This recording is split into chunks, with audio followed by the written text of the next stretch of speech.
ভাগ্য আর তকদির বলতে কিছুই নেই। ভাগ্য হচ্ছে আপনি যেটা করবেন এটাই হচ্ছে ভাগ্য।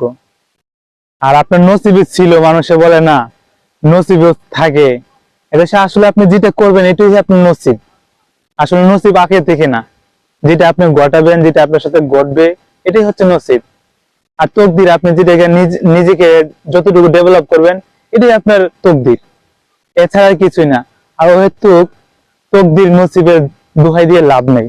আপনি করেন, আপনাকে করতে হবে।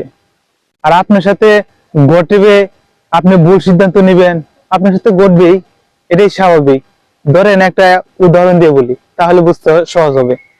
ধরেন আমি একটা হাত কেটে ফেললাম, এটা আমি জেনে শুনে হাত কেটে ফেললাম, মানে হাত কেটে যাবে, তার মানে এটা যদি বলি আমার নসিবে ছিল, তকদিরে ছিল, এটা হবে?